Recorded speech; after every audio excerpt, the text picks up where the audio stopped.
নমস্কার, @টুরি43 নতুন একটি ভিডিওতে আপনাদের সকলকে জানাই অনেক স্বাগত। রাজা নরেন্দ্রলাল খান মহিলা মহাবিদ্যালয়ের যারা অ্যালুমিনি আছেন তাদের মধ্যে অনেকেই আজ বিভিন্ন কলেজ বিশ্ববিদ্যালয়ে সুপ্রতিষ্ঠিত। সেই কথা মাথায় রেখে কলেজ কর্তৃপক্ষ আয়োজন করেছে অ্যালুমিনি লেকচার সিরিজ, অর্থাৎ বিভিন্ন বিভাগে তাদের অ্যালুমিনিরা আসছেন এবং তাদের মূল্যবান বক্তব্য বা তারা যে বিষয়ে কাজ করেছেন সেই বিষয় নিয়ে তারা এখানে আলোচনা করেছেন। সেই রকম একটি লেকচার সিরিজেই আজকে উপস্থিত হয়েছেন ডক্টর সর্বশ্রী বন্দ্যোপাধ্যায়। ডক্টর সর্বশ্রী বন্দ্যোপাধ্যায় ইতিহাস বিভাগের একজন প্রাক্তনী। বহুদিন আগেই তিনি কলেজ থেকে বেরিয়েছেন, তা সত্ত্বেও কলেজের সঙ্গে আছে তার আত্মিক যোগাযোগ। তিনি পিংলা থানা মহাবিদ্যালয়ের একজন অধ্যাপিকা, পিংলা থানা মহাবিদ্যালয়ের অ্যাসোসিয়েট প্রফেসর। তিনি আজ সিনেমা নিয়ে একটি সেমিনার করেছেন। চলুন সময় নষ্ট না করে শুনি। Convey my sincere gratitude to my all-time mentor, Professor Reena Pal. I convey my greetings to all the colleagues here present and my beloved students. Actually, it will be my pleasure if I am allowed to speak in Bengali and English bilingual mode. Okay. ঠিক আছে না, actually captions are in English, তো আমি করব, ব্যাখ্যা করব বা বলবো, আশা করি অসুবিধা হবে না, মানে আমার বোঝাতে বা সকলের বুঝতে। একটা কথা শুধু বলি যে এই কলেজে যেহেতু আমি পড়াশোনা করেছি, আমাদের সিনেমা অ্যাকচুয়ালি আমি তো বলবো যেটা সেটা হচ্ছে যে cinema a new dimension of studying history of women in Bengal. এখানে দুটো কথা আগে বলে দিই। প্রথমত, উইমেন ইন বেঙ্গল বললে যে একটা বিরাট বড় স্প্যান বোঝায়, অতটা কিন্তু আমি বলবো না। আমি এখানে উল্লেখ করিনি, কারণ অতটা বলতে গেলে মানে একদিনে তো হবেই না, হয়তো আরো অনেক দিন লাগবে বলতে। তো আমি ওই জন্য ছোট করে নিয়েছি ব্যাপারটাকে এবং মোটামুটি কলোনিয়াল পিরিয়ডে যে বাঙালি মহিলারা তাদের সম্পর্কেই বলার চেষ্টা করব। এটা হচ্ছে প্রথম কথা। আর দ্বিতীয় কথা হচ্ছে যে যদিও cinema a new dimension of studying history of women in Bengal, cinema একটা টুল, একটা ওয়েপন, একটা সোর্স, এই হিসেবে সিনেমাকে কিভাবে দেখা যায় বা ভাবা যায়, সিনেমা আমরা কেন দেখি বা শুধুই কি সিনেমা দেখাটা একটা শুধুমাত্র বিনোদন কিনা, আমার বক্তব্য এইটা যে নয়। ভবিষ্যতে এখান থেকে যদি কারোর কখনো মনে হয় যে একটা সিনেমা সে করবে, বানাতে পারে, সে ডকু ফিল্ম হোক বা যে কোনো ফিল্মই হোক, তাহলে তার মিনিমাম কতগুলো জিনিস মাথায় রাখা দরকার। তারপরে মহিলা এবং তারপরে দুটোকে মিশিয়ে ফিল্ম ইত্যাদি। তো সেখানে হচ্ছে যে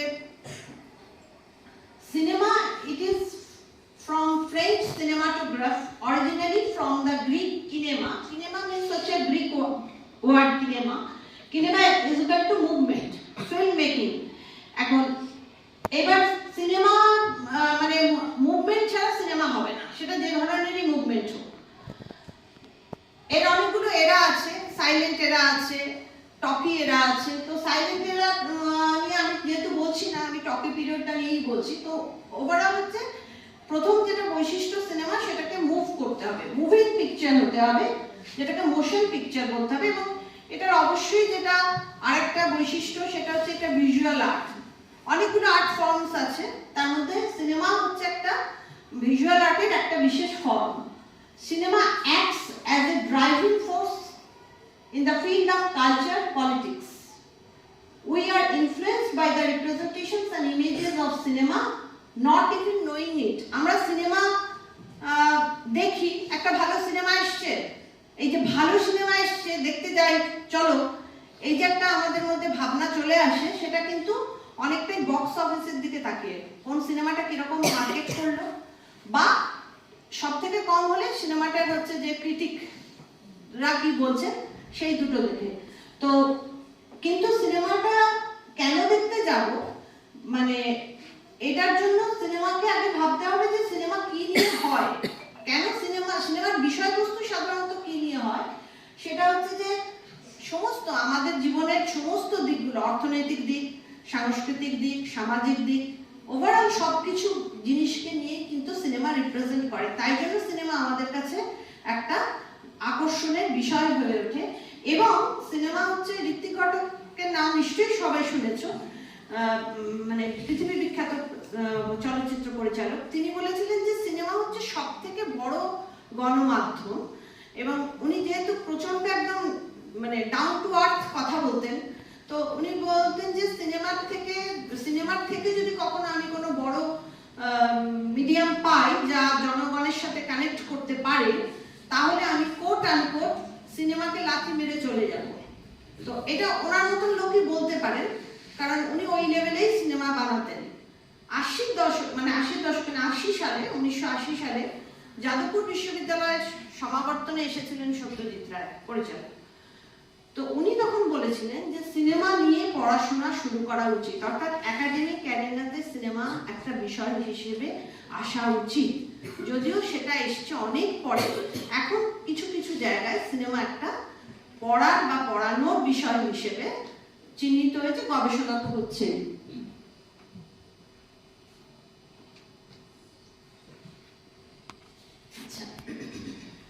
এখন হচ্ছে যে presentation of history and our thought about it in visual images and filmic discourse. Hayden white হচ্ছেন একজন আমেরিকান তাত্ত্বিক।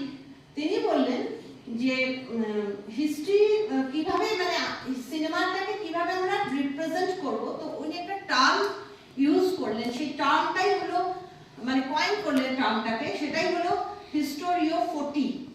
তো মানে ফটো তো আছে, ফটো তো অনেক আগেই চলে এসেছে তোলা। তো সেই ফটোটাকে উনি ইতিহাসের সাথে কানেক্ট করে ইমেজকে নিয়ে আমরা যা ভাবছি, যেমন ছবিকে নিয়ে আমরা যা ভাবছি, সেটাকে যদি আমরা ভিজুয়াল ইমেজের মধ্যে দিয়ে এবং ফিল্মিক ডিসকোর্স একটা যদি বিবরণ বা একটা ভাষ্য তৈরি করতে পারি, তাহলে কিন্তু সিনেমার একটা ঐতিহাসিক গ্রহণযোগ্যতা তৈরি হয়। Why cinema is important for studying history? তোমরা ইতিহাসের ছাত্রীরা, আমরা নিজেরাও ইতিহাস পড়াই, তো আমাকে এই প্রশ্নটা শুনতেই হয় যে আচ্ছা, কেন ইতিহাসের লোকজন কেন সিনেমা পড়বে বা সিনেমা নিয়ে কাজ করতে যাবে? এই প্রশ্ন অনেক উত্তর আছে, কিন্তু আমি সংক্ষেপে যেটা বলছি যে cinema brings history to life for a mass audience. ইতিহাস সবার পক্ষে পড়া সম্ভব নয়, পড়তে গেলে যে ভাবতে হয়, ভাবনাটাও কিন্তু খুব কম মানুষ ভাবতে পারে। হয়তো পড়ে নেওয়া যায়, তথ্য, ইনফরমেশন আর নলেজের মধ্যে একটা বিস্তর মানে ফারাক আছে। আমি অনেক কিছু জানি, কিন্তু আমি ওগুলোকে রিলেট করে একটা জায়গায় পৌঁছবো, একটা মেসেজ দেবো, ফাইনালি জিনিসটাকে আমার মানে আত্মীকরণ করব, সেই জায়গাটা কিন্তু সাধারণ মানুষের বা যারা ইতিহাস পড়েন না, সব লোকই যে ইতিহাস পড়বে এমন তো কোনো কথা নেই। যারা ইতিহাস পড়েন না অথচ ইতিহাস সম্পর্কে ইন্টারেস্টেড, অথচ তারা হয়তো ওরকম মানে কোর্সে ইতিহাস পড়েননি, কিন্তু ইতিহাস নিয়ে অনেক কিছুই জানেন, আলাদা করে পড়াশোনা করেন, এরকম মানুষ প্রচুর আছেন। কারণ এখন কিন্তু ইন্টারডিসিপ্লিনারি হয়ে গেছে প্রায় সব সাবজেক্টই। তো সেই জন্য cinema brings history to life. ইতিহাসের যে সমস্ত বিষয়গুলোকে আমরা দেখতে যাচ্ছি কোনো জায়গায়, কোনো গল্প শুনছি, তো সেগুলোকে লাইভ করে নিয়ে আসা, মানে সেই ব্যাপারটা কিন্তু আমরা ইতিহাসের মাধ্যমেই করা সম্ভব। আমরা জানি যে কিছুদিন আগেও কতগুলো সিনেমা এরকম তৈরি হয়েছে, মানে সেটা কতটা হিস্টোরিক্যালি কারেক্ট সেটা অন্য বিতর্ক, কিন্তু আমি বলছি যে ইতিহাসকে গুরুত্ব দিয়ে সিনেমাগুলো ইতিহাস নির্ভর কাহিনী চিত্র তৈরি হয়েছে। অথবা সেকেন্ড হচ্ছে retelling stories about past events or reflecting more contemporary issues. Cinema has been one of the sources of knowledge. Contemporary ইস্যুগুলোকে নিয়ে সিনেমা তৈরি করা যেতে পারে, অথবা পাস্টের যে সমস্ত গল্প সেটাকে আমরা রিফ্লেকশন করতে পারি through cinema. Problem of using cinema as a source of history. এটা আমি প্রথমেই বলছি যে প্রবলেমটা কোথায়। ইতিহাস পড়ব এবং সেটা যদি সিনেমা দেখে পড়তে চাই, তাহলে কি সমস্যাটা হতে পারে? আমরা দেখবেন যে ফেসবুক পড়ে অনেকে বলে দেয় যে ইতিহাস এটাই আছে, কিংবা সোশ্যাল মিডিয়া, বিভিন্ন রকম সোশ্যাল মিডিয়া, অর্থাৎ ভেতর পর্যন্ত একজন ঐতিহাসিককে কোনো জায়গায় পৌঁছতে গেলে যে ধরনের তথ্য নির্ভর হতে হয়, যে ধরনের ক্রস চেকিং এর মধ্যে আসতে হয়, যে ধরনের ইতিহাস পড়াতে গেলে আমাদের প্রথমেই, আমরাও পড়েছি, আমাদের যারা পড়িয়েছেন আর আমরা এখন পড়াই, যে উপাদান খুব ইম্পর্টেন্ট, তুমি সোর্সকে আগে ব্যবহার করো। দেখো তো সেখানে ইতিহাস ভিত্তিক যখন সিনেমা তৈরি হবে বা ইতিহাসের কোনো কথা নিয়ে যখন সিনেমা তৈরি হবে, তখন সেখানে সোর্সটা খুব ইম্পর্টেন্ট এবং তার জন্য পার্টিকুলার রিসার্চ থাকা উচিত। তো সেটাই হচ্ছে প্রবলেমটা কি, হিস্টোরিক্যাল ইনঅ্যাকুরেসিস ইন পপুলার ফিল্ম। অনেক সিনেমা তৈরি হয় যা পপুলারিটি পায়, বক্স অফিস হিট করে, কেউ দেখতেও যায় না যে সেখানে কতটা হিস্টোরিক্যাল রিসার্চ হয়েছে বা হয়নি, বা কতটা হিস্টোরিক্যাল ইনফরমেশন কারেক্টলি ইউজড হয়েছে অথবা হয়নি। আমি একটা এক্সাম্পল দিচ্ছি, লাস্ট সামুরাই বলে একটা সিনেমা হয়েছিল। তো সেখানে যে ধরনের যুদ্ধাস্ত্রগুলো পড়ানো হয়েছে, সেই যুদ্ধাস্ত্রগুলো কিন্তু ওই লাস্ট সামুরাইয়ের সময়কালীন ছিল না, পিরিয়ড পিস। কোনো পিরিয়ডকে নিয়ে আমরা যখন সিনেমা করি তখন তাকে বলা হয় পিরিয়ড পিস, তো সেটা ছিল না, অথচ সিনেমায় সেটা ইমপ্লিমেন্টেড হয়েছে। এখন লোকজন যারা সিনেমা দেখছে তারা দেখে যদি ওই ধরনের পোশাককে রেফারেন্স দেয়, তাহলে কিন্তু সে ভুল তথ্য অনুযায়ী কিন্তু ইনফ্লুয়েন্সড হচ্ছে ধরে নেওয়া যেতে পারে। দ্বিতীয়ত হচ্ছে when the producer or director takes maximum level of liberty to increase the popularity of the film। অত্যন্ত ইচ্ছে মতো স্বাধীনভাবে যদি কোনো ডিরেক্টর বা প্রডিউসার যারা সিনেমায় অর্থ বিনিয়োগ করছেন বা ডিরেক্টর, অবশ্যই সেটা সিনেমার জনপ্রিয়তা যাতে তৈরি হয় সেই জন্য, সেক্ষেত্রেও সমস্যা হতে পারে। থার্ড হচ্ছে when the general or particular section of people who wouldn't like to check the information or messages of the film or believe in a particular political philosophy or journalism, then it may create a different and wrong interpretation of history। এক পেশে কোনো ধারণা, আমি যদি ধরে নাও দ্বিতীয় বিশ্বযুদ্ধের জন্য হিটলারকে সবাই দায়ী করেন, কিন্তু হিটলারকে দায়ী না করে যদি আমি একটা সিনেমা তৈরি করি, তাহলে সেক্ষেত্রে আমি করতেই পারি, কিন্তু সেটা আমার একটা পার্টিকুলার ভাবনা থাকতে পারে, কিন্তু সেক্ষেত্রেও আমাকে ইতিহাসের সোর্সকে ব্যবহার করতে হবে, যে ঐতিহাসিকরা কিভাবে দেখছেন। তাহলে আমার এক পেশে যদি কোনো ধারণা আমরা থেকে কোনো সিনেমা তৈরি করি, সেটা কিন্তু, বা অনেক সময় আমরা কোনো সংবাদ, সেই সংবাদগুলোর ভিত্তিতে তৈরি করছি, অনেক সময় সেগুলো প্রভোকেটিং হয়, বিশেষত রাষ্ট্রযন্ত্রের দিকে তাকিয়ে, রাষ্ট্রের যে সরকার ক্ষমতায় আছে সেই সরকারের ভাবনা চিন্তা অনুযায়ী যদি আমরা করি, যেমন একটা সময় সভাসদরা ছিলেন, সভাকবিরা থাকতেন, যারা সরকারের পৃষ্ঠপোষকতা করতেন সরকারি অর্থে, সেটাও কিন্তু আমাদের লক্ষ্য রাখা দরকার, যে সেখানে কোথাও ইতিহাসে মানে ত্রুটি হচ্ছে কিনা, তথ্যের কোনো মিস ইনফরমেশন হচ্ছে কিনা, বা কোনো ইনফরমেশনকে ইচ্ছে করে সাপ্রেস করে যাওয়া হয়েছে কিনা। There is an endless debate about the authenticity of cinematic representation of history। এটা আমি একটা বইতে পড়েছি, সেজন্য বইটার নাম উল্লেখ করেছি, revision in history, film and the construction of a new past. এই নিউ পাস্ট কথাটা উল্লেখযোগ্য। নিউ পাস্ট বলতে সিনেমাটাকে বলা হচ্ছে, মানে অর্থাৎ আমি বলতে চাইছি যে এখানে যে ডিবেটটা হচ্ছে যে কেন আমরা দেখব এবং কি কি বিষয়কে মাথায় রেখে দেখব, মানে অ্যাজ পার রোজেনস্টেইনের বক্তব্য অনুযায়ী। সেকেন্ড পয়েন্ট হচ্ছে film should not be compared with written history, as the reading of film depends on its own rules of representation, including light and sound। ফিল্মকে যদি আমি ভাবি যে এই ফিল্মটা একটা ফিল্ম হয়েছে, সেটা কেন সোর্সের, মানে যেরকম ঐতিহাসিক সোর্স সেই অনুযায়ী কেন হয়নি, একেবারে কেন সেরকম হার্ডকোর ব্যাপারটা হয়নি। যেমন বিশিষ্ট ইতিহাসবিদ ভন র্যাঙ্কে মনে করতেন যে ঠিক যেরকমটি ঘটেছে সেরকমটি ইতিহাস বলতে হবে।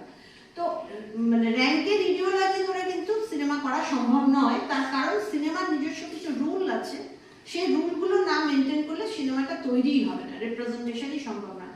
তাই লিখিত ইতিহাসকে যেভাবে দেখব, ফিল্মিক ডিসকোর্স অনুযায়ী সিনেমাকে আমরা সেভাবে পড়তে পারবো না। তারপরে হচ্ছে written history is not a solid and unproblematic object but a mode of thought, so is the historical film. আমরা যখন কোনো ইতিহাসও পড়ি, যারা মানে পিজিতে বিশেষত করছে, এখন তো ইউজিতেও আছে, সেটা হচ্ছে তো হিস্টোরিওগ্রাফি অনুযায়ী মানে ইতিহাসের দুটো শব্দ খুব ইম্পর্টেন্ট, একটা হচ্ছে সাবজেক্টিভিটি, একটা হচ্ছে অবজেক্টিভিটি। তো অবজেক্টিভ হিস্ট্রি লেখা অর্থাৎ একেবারে নিরপেক্ষ ইতিহাস লেখা প্রায় অসম্ভব। কেন অসম্ভব সেটা যারা পড়ান বা তোমাদের মানে দরকার হলে নিশ্চয়ই তোমরা জেনে নেবে, কিন্তু সাবজেক্টিভিটি ইতিহাসেও থাকে। তো সাবজেক্টিভিটি যেমন ইতিহাসেও থাকে, পুরোপুরি অবজেক্টিভ হওয়াও যায় না, সেটা সেই কারণে পুরোপুরি আনপ্রবলেমেটিকও হয় না। ইতিহাস সম্পূর্ণভাবে যদি আনপ্রবলেমেটিক হতো, একটাই যদি ব্যাখ্যা অ্যানালিসিস যদি সর্বগ্রাহ্য হতো, তাহলে একই বিষয় নিয়ে অনেক লোক ইতিহাস রচনা করতেন না, অনেকের দৃষ্টিভঙ্গি আমরা দেখতে পেতাম না। সিনেমাও তাই, সিনেমা হচ্ছে একটা kind of mode of thought. একজন যিনি সিনেমাটোগ্রাফার, যিনি ডিরেক্টর, তিনি কিন্তু তার একটা চিন্তা যখন প্রেজেন্ট করছেন ইতিহাসে, সেই চিন্তাটা কিন্তু তিনি সেখানে রিপ্রেজেন্ট করছেন।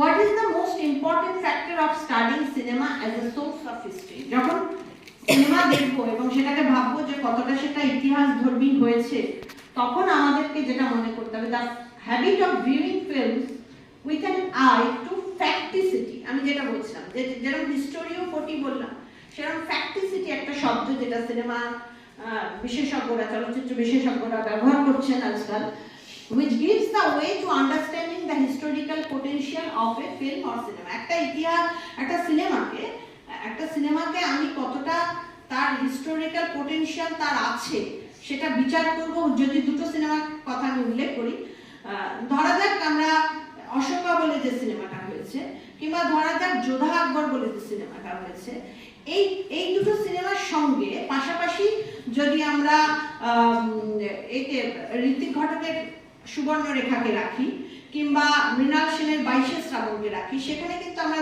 দেখতে পাবো দুটোর মধ্যে তফাৎ পরিষ্কার স্পষ্ট হয়ে যাবে যে কোন সিনেমাটার মধ্যে ফিল্মিক প্রেজেন্টেশন থাকা সত্ত্বেও ইতিহাস সেখানে কতটা নিরপেক্ষভাবে ব্যবহার করার চেষ্টা করা হয়েছে। অর্থাৎ ইতিহাসের যে ফ্যাক্ট, সেটা সিনেমা তৈরির সময় কতটা নিরপেক্ষতা বজায় রেখে ব্যবহার করা হয়েছে এবং সত্যিই সেটা ঘটেছিল কিনা, ফ্যাক্টিসিটি, ঘটনাটা আদৌ ঘটেছে কিনা সেটা হচ্ছে খুব ইম্পর্টেন্ট। তবে কিন্তু আমরা বলতে পারবো যে হ্যাঁ, এটা একটা হিস্টোরিক্যাল পোটেনশিয়াল আছে এই সিনেমাটার মধ্যে, এটা সিনেমার প্রেজেন্টেশন ঠিকই, কিন্তু এটাকে সোর্স হিসেবে ব্যবহার করা যেতে পারে, এটা আমরা ভাবতে পারবো। এবার আসি আমি কতগুলো সিনেমাকে কতগুলো ভাগে ভাগ করা যায়। মেইনস্ট্রিম সিনেমা, এই মেইনস্ট্রিম যে সিনেমা, মানে যেরকম আমরা সিনেমা হলে যাই সবাই মুভি করে দেখতে, যে কোনো মেইনস্ট্রিম সিনেমা, এই সদ্য কিছুদিন আগে পাঠান হয়ে গেছে, তো আমি একটা উল্লেখ করলাম আর কি। হ্যাঁ, তো সেখানে কি কি জিনিস লক্ষ্য রাখা হয়, একজন মেইনস্ট্রিম সিনেমা যিনি তৈরি করছেন তাকে মাথায় রাখতে হচ্ছে produced by big production houses. Sanjay Leela বনসালির যে প্রোডাকশন হাউসেস, সেখানে কিন্তু প্রোডাকশন হাউসটাই বিরাট, সে এত টাকা বিনিয়োগ করতে পারবে। তো production houses, big production houses, মূলধারার ছবিকে দেখতে হবে viewed by most people in the society, maximum লোক সেটাকে দেখবে। স্টার পার্সোনালিটি, মেইনস্ট্রিম সিনেমাতে স্টার পার্সোনালিটি থাকবে, যে কেউ, আমরা যখন সিনেমা মেইনস্ট্রিম সিনেমা দেখতে যাই তখন বলি আরে কে সিনেমা করেছে, শাহরুখ খান, দীপিকা আছে, চলো। তো দিস ইজ দ্য অ্যাটিটিউড। তো ঠিক আছে, তাই জন্য স্টার পার্সোনালিটি সেখানে আছে। এবং অ্যাডভার্টাইজিং এন্ড মার্কেটিং পলিসি, কিভাবে সিনেমাটাকে অ্যাডভার্টাইজ করা হচ্ছে, অ্যাডভার্টাইজ ছাড়া তো advertise part of the marketing policy, তবেই হচ্ছে সেটা হচ্ছে মেইনস্ট্রিম সিনেমা। এর সাথে সাথে প্যারালাল সিনেমা, এই শব্দটা আমাদের দেশেই এলো, কেন এলো বা কিভাবে এলো, সেটা হচ্ছে দ্বিতীয় বিশ্বযুদ্ধের সময় সারা পৃথিবীব্যাপী একটা অস্থির অবস্থা। সেই সময় Italy,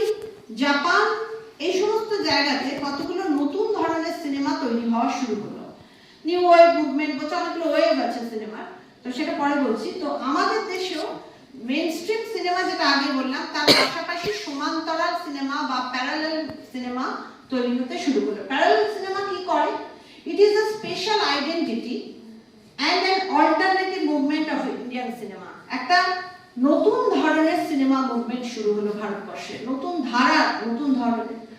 it is also known as art cinema, যেটাকে ইন্ডিয়ান নিউ ওয়েভ সিনেমা বলা হচ্ছে। আমরা আর্ট সিনেমা বলি বা আর্ট ফিল্ম বলি যেগুলোকে, সেগুলোকে আমরা নিউ ওয়েভ সিনেমা মুভমেন্টেরই প্রোডাকশন মনে করি। This kind of cinema is known for its serious content and realism. মানে এই ধরনের সিনেমাতে বাস্তবতা থাকবে, রিয়েলিজম, রিয়েলিস্টিক অ্যাপ্রোচ থাকবে। যা ঘটেছে বা যা ঘটছে এরকম বিষয়কে কেন্দ্র করেই কিন্তু প্যারালাল বা সমান্তরাল সিনেমা তৈরি হয়। Parallel cinema is inspired by Italian new realism, French new wave and Japanese new wave movement. মোটামুটি ভাবে নিউ রিয়েলিজমটাই এগুলোকেই ভাবে ফ্রেঞ্চ নিউ ওয়েভ বলছে, জাপানিজ নিউ ওয়েভ মুভমেন্ট বলছে। আমরা আমাদের দেশের সিনেমা, যেটাতে সত্যজিৎ রায়, মৃণাল সেন এবং ঋত্বিক ঘটক যে ধারার দ্বারা প্রভাবিত হয়েছেন, সেটা হচ্ছে নিউ রিয়েলিস্টিক মুভমেন্ট, যেটা ইটালিতে ছিল। এর একটা বিষয় কথা আমি উল্লেখ করিনি এখানে, সেটা হচ্ছে নিউ রিয়েলিজম বা নিউ রিয়েলিস্টিক মুভমেন্টে সেখানে কিন্তু সিনেমা সাধারণত হওয়া উচিত, যেটা ইটালিতে হতো, সেটা হচ্ছে যে যেখানে যে ঘটনাটা ঘটছে সেখানে গিয়ে সেই ছবিটা তোলা। তার জন্য আলাদা স্টুডিও বা আলাদা মেকআপ বা বিশেষ বিশেষ মানে স্টার এক্সিস্টেন্স, এই স্টার রিপ্রেজেন্টেশন, এগুলো দরকারি, মোটেই দরকারি নয়। এবার হচ্ছে ডকুমেন্টারি ফিল্ম। ডকুমেন্টারি ফিল্ম মানে ব্যাপারটা বোঝাই যাচ্ছে যে মেইনটেনিং হিস্টোরিক্যাল রেকর্ড। আমি থার্ড পয়েন্টটা আগে বলছি, ডকুমেন্ট করে রাখা। আজকে যদি ধরে নেওয়া যায় যে ওয়াটারলুর যুদ্ধে নেপোলিয়ন কি করছে, সেটা যদি সেই সময় ডকুমেন্ট করা যেত, সিনেমাটিক ডকুমেন্টেশন যদি সম্ভব হতো, তাহলে কিন্তু নেপোলিয়নকে আমরা ওখানে দেখতে পেতাম। যাকে আমরা মনে করছি ইতিহাসের একজন হিরো, তাকে কিন্তু আমরা ওখানে দেখতে পেতাম। যদি আমাদের ভারতবর্ষের ইতিহাসে দেখি, আমরা গান্ধীজিকে বা রবীন্দ্রনাথকে যেভাবে দেখতে পাই বিভিন্ন ডকুমেন্টারি ফিল্মের মধ্যে দিয়ে। তো এই non fictional motion picture, documentary film মানে সেখানে কাহিনী, গল্প ইত্যাদি আগে থেকে তৈরি থাকবে, তারপরে লোক একটা সিনেমা করতে গেলে নো, এটা একেবারেই যা ঘটছে বা যা ঘটেছে তার ডকুমেন্টেশন। এটার একটা ধরনের ডকুমেন্টেশন আমরা দেখতে পাই যখন আমাদের নিউজে ফুটেজ দেখানো হয়, অমুক সময়ের একটা কোনো বক্তৃতা অমুক ডেটে তুলে ধরা হলো, সেই যে ডকুমেন্টেশন, সেটাই হচ্ছে কাইন্ড অফ ডকুমেন্টারি ফিল্ম। এটা করে কি ইন্টেন্স টু ডকুমেন্ট রিয়েলিটি, এটা যা ঘটছে বা যা ঘটেছে সেটাকেই তুলে ধরে। ফার্স্ট ডকুমেন্টারি ফিল্ম, এটা খুব ভালো ফিল্ম, এখন পাওয়া যায় ইউটিউবে, যারা চাও দেখতে পারো। সেটা হচ্ছে Nanook of the North, a record of Eskimo life based on personal observation. এস্কিমোদের যে জীবন আমরা ছোটবেলায় পড়েছি, সেই এস্কিমোদের লাইফ সেখানে দেখা যাচ্ছে।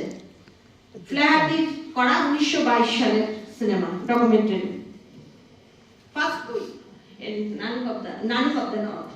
তারপর হচ্ছে ফিকশন ফিল্ম, ওই যে মূলধারার ছবি, তার সাথে ফিকশন ফিল্মের কিছু মিল আছে, কিন্তু সব মূলধারার ছবি যে ফিকশন হবে তার কোনো মানে নেই। ফিকশন ফিল্ম অথবা ন্যারেটিভ ফিল্ম, আর তার সাথে আমরা রেখেছি নন ফিকশন ফিল্ম। তো ফিকশন ফিল্ম মানেই হচ্ছে সেখানে ফিকশনাল ক্যারেক্টার থাকবে, যে ক্যারেক্টারগুলো তৈরি করেছেন হয় ডিরেক্টর, নয় হচ্ছে রাইটার, অথর তৈরি করেছেন কোনো চরিত্রকে নিয়ে বা কোনো চরিত্রের উপর বিশেষ গুরুত্ব দিয়ে, অর্থাৎ স্টোরি সেটাকে বা নাটক সেটাকে ভিত্তি করে ফিকশনাল ফিল্মগুলো সাধারণত হয়। Fictional characters appear in stories or place. The characters may be based on real life events, but ultimately these are created by the author and the directors. হতে পারে আমাদের জীবন থেকে নেওয়া কোনো চরিত্রকে নিয়ে বা কয়েকটি চরিত্রকে নিয়ে বা কিছু ঘটনাকে নিয়ে বা কোনো বিশেষ ঘটনাকে নিয়ে কোনো লেখক কোনো নাটক লিখলেন বা গল্প লিখলেন, তার মানে অরিজিনাল ঘটনাটা একটা আলাদা ঘটনা, রাইটার লিখছেন একটা, এবং তারপরে সেটা তৈরি হচ্ছে, অর্থাৎ কানেক্টেড টু দ্য রিয়েলিটি, কিন্তু সেটা আলাদা ফিকশনাল হয়ে যাচ্ছে যখন সেটা থ্রু মানে কোনো নাটক বা গল্পের মধ্যে দিয়ে আসছে। Narrative films works with two components, একটা হচ্ছে the story itself and the process of telling the story of the narratives. একটা গল্পটা নিজে কি এবং কিভাবে পরিচালক সেটাকে আমাদের কাছে রিপ্রেজেন্ট করছেন। পরিচালক তো একা নন, তার সঙ্গে আরো অনেক বিষয় থাকে। Non fiction film deals with the fact or true events. Non fiction film যেগুলো হবে সেগুলো কিন্তু একেবারে খানিকটা ডকুমেন্টারি ফিল্মেরই মতন। সেটা কিরকম, ধরা যাক আমরা মাতঙ্গিনী হাজরার উপর কোনো সিনেমা করলাম, কিন্তু মাতঙ্গিনী হাজরার আমরা এটা পেলাম না, মানে পুরো কোনো ডকুমেন্টেশন সেরকম পাচ্ছি না, বা খুব সাধারণ মানে ইতিহাসের কোনো খবর কাগজে বেরিয়েছে কোনো একটা লেখা, সেটাকে তুলে ধরছি, কিন্তু বেসিক্যালি তার লাইফস্টাইল নিয়ে পড়ছি। সেটাকে আমরা নন ফিকশন ফিল্ম বলে ভাবতে পারি। অ্যানিমেটেড ফিল্ম অ্যান্ড কার্টুন সবাই আমরা দেখি। হীরক রাজার দরবারে খবরে বলে, এবিপি আনন্দে থাকে হীরক রাজার দরবারে, সে বিখ্যাত উৎপল দত্তের গলা। This kind of film is made of the basis of drawings.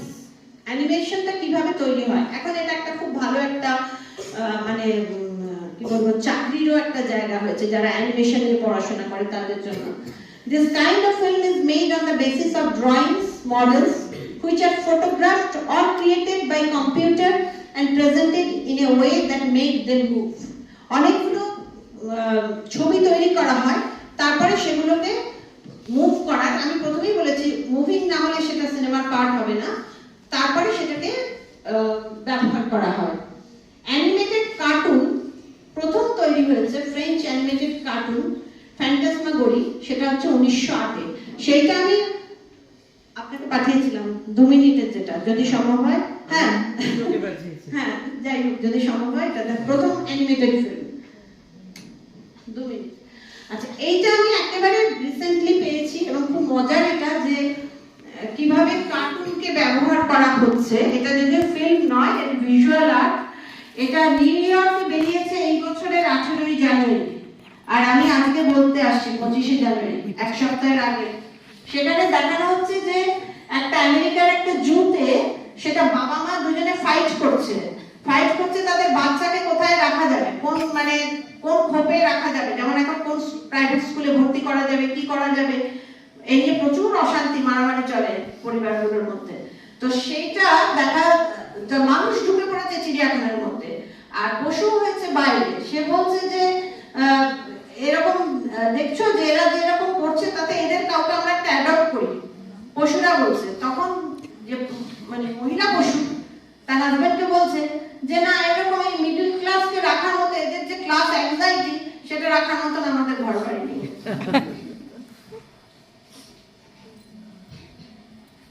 New realism in film, নব্য বাস্তববাদ, যেটার সঙ্গে প্যারালাল সিনেমা যুক্ত, যেটা আমাদের সত্যজিৎ রায় এনেছিলেন আমাদের ভারতবর্ষের মধ্যে ফিল্ম তৈরিতে। New realism is an Italian cultural movement. এটাকে বলা হয় ওদের ওখানে golden age, which span art, literature and film. এটাকে নিউ রিয়ালিজম কেবলমাত্র সিনেমা নয়, সমস্ত ক্ষেত্রেই ছড়িয়ে পড়েছিল। Stories set amongst the poor and the working class. New রিয়ালিজমে কারা পাত্র পাত্রী হবে সিনেমার, এরকম কোনো নায়ক নায়িকা, একটা সুন্দর গল্প, এরকম ব্যাপারটা নয়। ব্যাপারটা সাধারণত নিউ রিয়ালিজম সাধারণ মানুষের কথা বলছে, সাধারণ মানুষের বক্তব্য, সাধারণ মানুষের প্রয়োজন, সেটাকে তুলে ধরছে। Stories set amongst the poor and the working class. একটা নতুন যুগ আমরা দেখব। এইটার পার্সপেক্টিভ থেকে আমি উদয়ের পথে বলে একটা সিনেমা, সেটা বলবো। এই নিউ রিয়ালিজম সেখানে আমরা দেখতে পাবো, যেটা 1944 সালে হয়েছিল। আচ্ছা, তারপরে যে film on location mainly with non professional actors, এই যে ফিল্মগুলো হয় নিউ রিয়ালিজম, সেটাই যদি বলছিলাম যে এখানে কোনো স্টার পার্সোনালিটি নেই, কেউ প্রফেশনাল আছে, প্রফেশনাল অ্যাক্টর আছে সেরকমও নয়। এটা লোকেশনে গিয়ে করা হয় এবং লোকেশনে গিয়ে ছবিটা তোলা হয়, সিনেমাটা তৈরি করা হয়। এটা হচ্ছে ভিসকন্তির অবসেশন, ফ্রেঞ্চ, এটা হচ্ছে অবসেশনই। 1943-এ হচ্ছে প্রথম ভিসকন্তির অবসেশন তৈরি করা হয়েছিল, নিউ রিয়ালিস্টিক ফিল্ম বলে যেটাকে ভাবা হয়। New wave cinema movement emerged in France in 1950s and 60s. 1950 এবং 60 দশকে ফ্রান্সে নিউ ওয়েভ সিনেমা মুভমেন্ট আসছে। ডকুমেন্টারি স্টাইল এখানে আসছে, rejection of traditional film making. যেভাবে এতদিন ধরে সিনেমা তৈরি করা হচ্ছিল সেই পদ্ধতিটাকে বাতিল করা হচ্ছে, বাতিল করে ডকুমেন্টারি স্টাইলে সিনেমাটাকে তোলা হচ্ছে। ইনোভেটিভ ন্যারেটিভ স্ট্রাকচারস এখানে বর্ণনা হচ্ছে, কিন্তু একটা নতুন ধরনের ডিরেক্টরের একটা নতুন ভাবনা এখানে ইনোভেশন মানে ইনোভেটিভ হচ্ছে, সেখানে দেখানো হচ্ছে। ইউজ অফ সিম্বলিজম, এটা আমি বলবো, মনে রাখো ইউজ অফ সিম্বল কিভাবে দেখানো হয় সিনেমাতে। ইউজ অফ সিম্বলিজম একটা নিউরিয়ালিস্টিক ফিল্মে দেখা যাচ্ছে যে একটা ছোট্ট এক্সাম্পল দিচ্ছি, পথের পাঁচালী যারা দেখেছো, অপু আর দুর্গা কাশবন পেরিয়ে দেখতে যাচ্ছে, রেলগাড়ি যাচ্ছে, ঠিক আছে। এবার এটা মনে হচ্ছে ওই দৃশ্যটা খুব সুন্দর, অপু দুর্গা যাচ্ছে, একটা দেখেনি কখনো রেলগাড়ি, কিন্তু শুধু সেটা নয়, এই যে রেলগাড়ি আসছে এইটাই হচ্ছে কিন্তু একটা নতুন যুগ, রেল আসছে, এইটাকে রিপ্রেজেন্ট করছেন সত্যজিৎ রায়। এটা একটা সিম্বল, একই সঙ্গে সিনেমায় সেটাকে দেখানো হচ্ছে। আরো অনেক আছে, অনেক কিছু আছে এরকম। তারপর হচ্ছে ডিরেক্টরস ভিউ পয়েন্ট। এই নিউ রিয়েলিস্টিক বা নিউ মুভমেন্টের যে সিনেমা, সেখানে আমরা দেখতে পাবো, এর আগে আমরা দেখতাম কি গল্প ধরে একজন ডিরেক্টর তিনি সিনেমা তৈরি করেছেন। আমি একটা কথা বলছি, আমরা দ্বীপ জেলে যাই যারা আমাদের সময়কার, তারা সবাই অসিত সেনের এই সিনেমাটা কম বেশি দেখেছেন, সব জায়গায় পাওয়া যায়। সুচিত্রা সেন আর বোধহয় দ্বীপ জেলে যায়, না উত্তম কুমার নয়, বসন্ত চৌধুরী না বসন্ত চৌধুরীও নয়, নামটা ভুলে গেছি আমি, বসন্ত চৌধুরীও নেই। যাই হোক, সেখানে সেই দ্বীপ জেলে যাই সিনেমাটা যখন লোকে দেখলো, প্রচন্ড বক্স অফিস হিট করেছিল। এবার ওই সিনেমাটা সুচিত সবাই বলে আচ্ছা ওই সিনেমাটা কি যে সুচিত্রা সেন যে সিনেমাটা করেছে, কেউ কিন্তু ভাবে না যে পেছনে মেকার কে, অর্থাৎ ডিরেক্টর যে আলাদা, ডিরেক্টর যে অথার অফ দ্য সিনেমা, সেইটা কিন্তু ওই ধারার সিনেমাতে ছিল না, যেটা কিন্তু নিউ রিয়েলিস্টিক সিনেমাতে ভাবা হচ্ছে যে অথার হিসেবে ডিরেক্টরের কাজটাকে ডিরেক্টর যেন তৈরি করছেন, সেই রকম হচ্ছে যে এটাকে বলা হচ্ছে আভাগার্ড মুভমেন্ট। ফ্রান্সে এটাকে বলা হয় আভাগার্ড মুভমেন্ট। যিনি ডিরেক্টর তিনি অ্যাকচুয়ালি অথারের কাজ করবেন সিনেমা তৈরিতে। ব্রিথলেস হচ্ছে 1960 তৈরি করা হয়, গোদারের এটা সিনেমা। তো এটাকে মনে করা হয় যে প্রথম ওই রকম যে অথার এর কথা বলা হচ্ছে, cinema as the product of an author, সেই জিনিসটা ওখানে দেখানো হচ্ছে। The term এক্ষুনি যেটা বলছিলাম, the term avant-garde cinema was coined by French film critic and theorist André Bazin. ইনি কিন্তু নিজে সিনেমা তৈরি করেননি, কিন্তু ইনি খুব নাম করা একজন ফিল্ম ক্রিটিক। তিনি ফ্রেঞ্চ সিনেমার ক্ষেত্রে বলতেন, ফ্রেঞ্চ সিনেমা নিয়ে বললেন, the French term avant-garde meaning vanguard or forefront, যারা সামনের দিকে যারা সেনারা থাকে ফরাসি সেনাবাহিনী, তাদের সম্পর্কে ওই কথাটা বলা হতো। এক্ষেত্রে সেটা বলা হলো যে আসলে সিনেমার মূল যিনি পরিচালক তিনি হচ্ছেন অথার, তিনি হচ্ছেন অয়েটার থিওরিতে তাকে আমরা দেখতে পাবো। Represent films that are experimental or innovative. These films often reject traditional narrative structures, explore abstract concepts and emphasize on the visual oral artistry of the medium. যে এমফাসাইজ করা হচ্ছে যে অনেক সময় অ্যাবস্ট্রাক্ট কনসেপ্ট, এমন একটা ধারণা দেয়া হলো যেখানে কিন্তু অডিয়েন্সের স্বাধীনতা রয়েছে, সে তার মতন ভাবতে পারে। নিউ রিয়েলিস্টিক বা নিউ ওয়েভ মুভমেন্টে এটা আছে। আমরা যদি একটা স্ট্রাকচারের মধ্যে একটা কিছু প্রেজেন্ট করি, সেখানে শুধু গল্পটা ছাড়া কিছু নেই, গল্পটা আমিও যা শুনবো তুমিও তা শুনবে, কিন্তু যদি আমি তোমার কাছে এমন একটা ভাবে প্রেজেন্ট করি যেটাতে তোমার ভাবনার সুযোগ করে দেওয়া হলো, তুমি ইচ্ছে মতো ভাবতে পারো, সেটাই হচ্ছে কিন্তু এই আভাগার্ড মুভমেন্টের বা ফ্রেঞ্চ নিউ ওয়েভ মুভমেন্টের প্রোডাক্ট।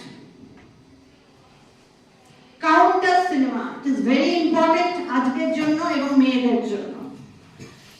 সেটা হচ্ছে it was developed in 1960s in Hollywood. এটা কিন্তু অনেক আগে, দেখতেই পাচ্ছ হলিউডে এই মুভমেন্টটা শুরু হচ্ছে। Counter cinema started it's journey with the rise of movement of feminism, civil rights movement and in the influence of various cultures and races. এটা আমি বলছি, ব্যাখ্যা করছি পরে। This movement associated with the third cinema film movement. Actually আমি এখানে বলবো যে বিভিন্ন ওয়েভস হয়েছে, ফেমিনিস্ট যে মুভমেন্ট গুলো হয়েছে, ফেমিনিজমের যে মুভমেন্ট গুলো হয়েছে, তাতে অনেকগুলো ওয়েভ আছে। মোটামুটি 4টে ওয়েভ আমরা এখন জানি। ফিফথ ওয়েভও এসেছে, তবে ফিফথ ওয়েভটা তত গুরুত্বপূর্ণ নয়। তো যাই হোক, যে 4টে ওয়েভ আছে তারই মধ্যে একটা ওয়েভের মধ্যে পড়ছে শেষের দিকে, যেটা মোটামুটি third wave, not fourth wave, যেটা হচ্ছে থার্ড সিনেমা বা কাউন্টার সিনেমাকে আমরা আনতে পারি। কেন এটা কাউন্টার সিনেমা, কি জিনিস? হলিউডে যখন প্রথম সিনেমা তৈরি হয়েছিল বা হচ্ছিল, বা সেকেন্ড ওয়েভের সময়, ফার্স্ট ওয়েভ এবং সেকেন্ড ওয়েভের সময়তেও, সেখানে কিন্তু মোটামুটি ভাবে ইউরোপিয়ান বা ওয়েস্টার্ন কালচার, ওয়েস্টার্ন অ্যাঙ্গেল থেকে সিনেমাগুলো তৈরি হতো এবং মানে রেশিয়াল পয়েন্ট অফ ভিউ থেকে জাতিগত শ্রেষ্ঠত্ব প্রমাণেরও একটা ব্যাপার ছিল। তখন মিডিয়া এত তৎপর ছিল না। পরবর্তীকালে যখন থার্ড ওয়েভ মুভমেন্ট আসছে, তখন 90-এর দশকে মোটামুটি, আর তার একটু আগে থেকে, তখন মনে করা হলো যে মানুষের জীবন, বিশেষত মহিলাদের জীবনে বহু জিনিস কাজ করে, সেটা আমি বলছি এক্ষুনি, যেগুলো কিন্তু হলিউড সিনেমাতে অবহেলিত রয়ে গেছে। যেমন আমি একটা এক্সাম্পল বলছি, যে একজন মহিলাকে হলিউড সিনেমাতে দেখানো হয় যে তার একজন নারীর কিরকম ভূমিকা থাকা উচিত, পেট্রিয়ার্কাল সোসাইটিতে একজন মেয়ের কি কি করা উচিত সেই সম্পর্কে আমাদের অনেক ডেফিনেশন শোনানো হয়। তো হলিউড সিনেমাগুলো সেই ধারাটাকে বা সেই স্ট্রাকচারটাকেই ফলো করে। কাউন্টার সিনেমা সেই স্ট্রাকচারটা ভেঙে দিতে চায়, ভেঙে দিয়ে একজন মেয়ে কি কি করতে পারে, এবং সেটা কিন্তু রেশিয়াল, যেমন ল্যাটিন আমেরিকার সিনেমা নিয়ে এরা প্রচুর কাজ করেছে, অর্থাৎ কৃষ্ণাঙ্গ মানুষদের নিয়ে এরা কাজ করেছে। একটা চ্যালেঞ্জ থ্রো করা হয়েছে হলিউড সিনেমার উপরে, সেটা হচ্ছে counter cinema. Some essential readings for understanding feminism. নারীবাদ, অনেক মহিলা অনেকেই অনেক কথা বলে গেছেন, এখানে তো অত কথা বলা সম্ভব নয়। আমি দুটো কথা বলবো, যে দুটো কথা খুব প্রাসঙ্গিক। সেটা হচ্ছে মেরি উস্টনক্রাফট বলছেন, I shall first consider women in the grand light of human creatures. মানুষের যে সভ্যতা, মানব জাতির যে সভ্যতা, সেখানে আমি মহিলাদের কনসিডার করব, কিভাবে দেখব, কিভাবে, who in common with men, যে পুরুষের সঙ্গে একইভাবে, are placed on this earth to unfold their faculties. তার নারীর যাবতীয় যা গুণাবলী আছে, সে পুরুষের সাথে একইভাবে সেগুলোকে তার তুলে ধরার জন্য বা তার প্রেজেন্ট করার জন্য সে যাতে মানে গ্রাহ্য হতে পারে, যেটা প্যাট্রিয়ার্কাল সোসাইটিতে সেটা তো ছিল না। মেয়েদেরকে আমরা বলি যে পাবলিক ডোমেন এবং প্রাইভেট ডোমেন, এই দুটো ভাগে ভাগ করে দেওয়া হয়েছিল। মেয়েদের জন্য ছিল প্রাইভেট, তারা ঘরে থাকবে, এবং পুরুষ বাইরে বেরোবে, সে হচ্ছে পাবলিক। তো পাবলিককে, যে মহিলা পাবলিক লাইফে যেতে পারছে না, সে তার পোটেনশিয়াল কিভাবে দেখাবে? তাই জন্য উস্টনক্রাফট, তখন আমাদের এই ফেমিনিস্ট মুভমেন্ট শুরুই হয়নি, একদম অষ্টাদশ শতাব্দীর শেষেই বলে দিলেন যে এই কথা, যে আমি নারী এবং পুরুষকে একই আলোয় সমানভাবে দেখবো, যেখানে মহিলারা তাদের ভেতরে যা গুণাবলী তাকে সমানভাবে প্রকাশ করার সুযোগ পায়। এর সঙ্গে আরেকটি, সেটা অনেক পরে, বোভেয়ার একদম 20 শতাব্দীর মাঝামাঝি সময়তে বোভেয়ারের বইটি বেরোলো, সিমন দি বোভেয়ারের the second sex, one is not born but rather becomes a woman. কোন মেয়ে, যাদেরকে আমরা মেয়ে বলি, তারা কিন্তু জন্মায় যখন, প্রকৃতিগতভাবে তাদেরকে মেল ফিমেল এইভাবে তার বার্থ সার্টিফিকেট লেখা থাকে জন্মের সময়। শিশুটি ছেলে হলে তাকে এম লেখা থাকে, আর মেয়ে হলে তাকে ফিমেল লেখা থাকে। সেটা ডিপেন্ড করে তার যৌনাঙ্গ যেভাবে প্রকৃতিগতভাবে সে প্রাপ্ত হয়েছে সেইভাবে চিহ্নিত করা হয়। কিন্তু সমাজ তাকে তৈরি করতে শেখায় যে সে কিভাবে নারী হয়ে উঠবে। যখনই সে মেয়ে এবং যদি দুটি ভাই বোন একসাথে জন্মগ্রহণ করে, আমি দুটো উদাহরণ দিচ্ছি, মেয়েটি বড় হওয়ার সঙ্গে সঙ্গে তাকে বাইরে যেতে বারণ করা হবে, ছেলেটি কিন্তু বাইরে যাওয়ার জন্য এবং একা যাওয়ার জন্য তাকে উপযুক্ত মনে করা হবে। খাওয়া দাওয়ার ক্ষেত্রেও দেখা যায় অনেকের বাড়িতেই আছে, আমি সবার বাড়ির কথা বলবো না, এখন অনেক দৃষ্টিভঙ্গি চেঞ্জ হচ্ছে, যে এটা বাবা খাবে বা এটা দাদা খাবে, তুমি এটা খাবে। এই যে ডিসক্রিমিনেশন, তার মানে মেয়েটিকে বুঝতে শেখানো হচ্ছে যে তুমি কিন্তু মেয়ে, ও কিন্তু ছেলে, ঠিক আছে? তাই ওর একটু প্রায়োরিটি, এটা কিন্তু আমাদের এই পিতৃতান্ত্রিক সমাজ ব্যবস্থারই একটা contribution. Different waves of feminism, ওয়েভগুলো কি কি ছিল? ফার্স্ট ওয়েভ মানে আমরা কি করে আজকে মেয়েরা, আজকে আমরা অনেক কথা বলি, আমরা তর্ক করি, আমাদের দাবি চাই, প্রতিষ্ঠা করার চেষ্টা করি, অধিকার নিয়ে বলি, কিন্তু এটা তো একদিনে অর্জিত হয়নি বা এখনো অনেক পথ আছে যাওয়ার জন্য। তো সেটা হচ্ছে ফার্স্ট ওয়েভ ফেমিনিজম কোথায় আমরা দেখছি না, আমরা একদম লেট 19th সেঞ্চুরি, মেরি ওস্টনক্রাফট ঠিক তার আগেই বলে গেছেন, লেট 19th সেঞ্চুরি এবং আর্লি 20th সেঞ্চুরিতে আমরা দেখছি যে লিগ্যাল ইস্যুগুলো বেসিক্যালি ভোট দেওয়ার অধিকার চাইছে মেয়েরা। তারা প্রথম হচ্ছে যে তাদের কোথায় ডিসক্রিমিনেশন, না তারা পুরুষরা ভোট দিতে পারে, নারী ভোট দিতে পারে না, সহজভাবে তারা বুঝলো এটা তাদের চাইতে হবে, তাই তারা ভোট দেওয়ার অধিকার চাইলো। সেকেন্ড ওয়েভে ওটা হচ্ছে 1960 এবং 70 এর দশকে, সেখানে কি চাইছে? Legal, economic and social rights, তাদের আইনগত, অর্থনৈতিক এবং সামাজিক অধিকারগুলো চাইছে। কি কি বিষয় টপ প্রায়োরিটি দেওয়া হচ্ছে? Gender Rolle's, reproductive rights, financial independence, workplace equality and domestic violence. এই সবগুলোর সাথে মোটামুটি আমরা এখন পরিচিত। যে জেন্ডার রোল মানে নারী পুরুষের সমতা চাইছে তারা, নারী বলে আলাদা, পুরুষ বলে আলাদা এরকম নয়, জেন্ডার রোলটা বলা হচ্ছে, রিপ্রোডাক্টিভ রাইটের কথা বলা হচ্ছে, ফিনান্সিয়াল ইন্ডিপেন্ডেন্সের কথা বলা হচ্ছে, ওয়ার্কপ্লেস ইকুয়ালিটির কথা বলা হচ্ছে, কাজের ক্ষেত্রে সমান, অ্যান্ড ডোমেস্টিক ভায়োলেন্স। তোমরা বোধহয় জানো যে আমাদের যে শ্রমিকরা কাজ করে, ইটভাটার শ্রমিকরা যে কাজ করে, সেখানে নারী পুরুষের কিন্তু পারিশ্রমিক মূল্য পৃথক।